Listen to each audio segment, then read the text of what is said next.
The world feels like it's splitting into camps, right? And you're kind of forced to pick a side. But what if you didn't? How does a country not just survive, but actually thrive in that kind of world? Well, that's exactly what we're looking at today with Malaysia. They're basically masters at walking this geopolitical tightrope. Let's dive in and see how they pull it off. So here's the plan. We'll start with what's called the new great game, basically the big picture. Then we'll zoom in on Malaysia, caught right in the middle. We'll look at two totally different paths it could take. But the really cool part is how it actually blends them together.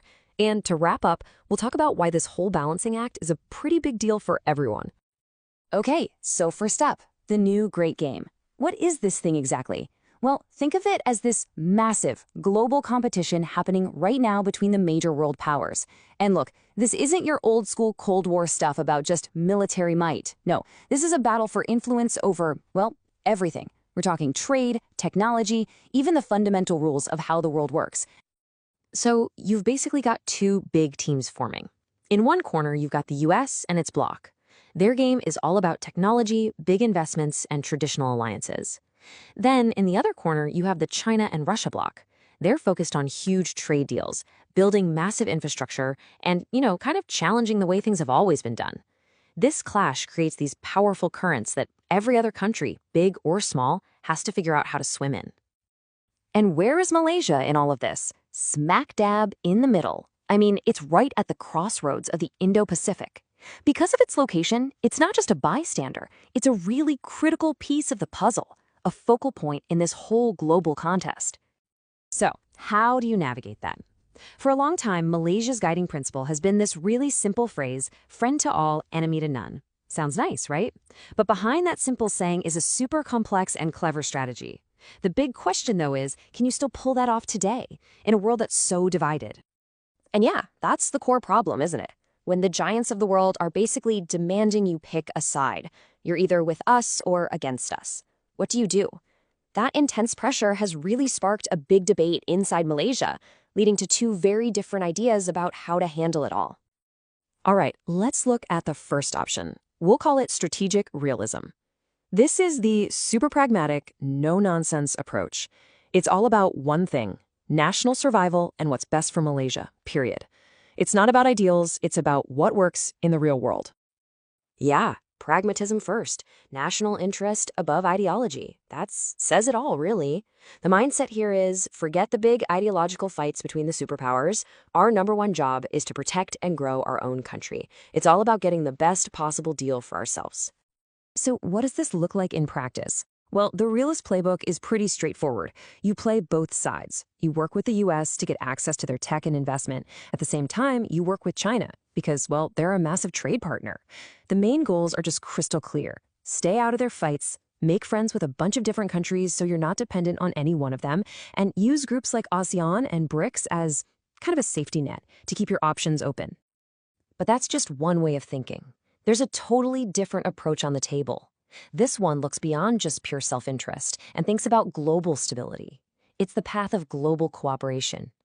The idea here is that Malaysia's best role is to be a bridge builder, not someone who puts up walls. And the motto here is cooperation, not confrontation. It's the polar opposite of the realist view. The thinking goes like this. We live in a totally interconnected world. Fighting just breaks everything apart. And you know who gets hurt the most when that happens? It's always the smaller nations. So the globalist playbook is all about making the international system stronger for everyone. It's about using organizations like ASEAN and APEC to push for fair rules. It's about being that country that can step in and help cool things down between the big guys. And it's about fighting to reform places like the UN so that smaller countries actually have a say. At the end of the day, the goal is to stop the world from going back to a new Cold War with these hard lines drawn in the sand. Okay, so you see the two competing ideas, right? One is all about looking inward, national interest first. The other looks outward. Let's focus on global harmony. It's like pragmatism versus idealism. And this is where we get to the really fascinating part, what Malaysia actually does. So this brings up the big question, doesn't it? Does Malaysia have to choose? I mean, do you go down the realist path or the globalist path? Do you become a pure pragmatist or a dedicated bridge builder? Well, here's the answer. Absolutely not. And this, right here, is the genius of Malaysia's strategy. They just refuse to pick one.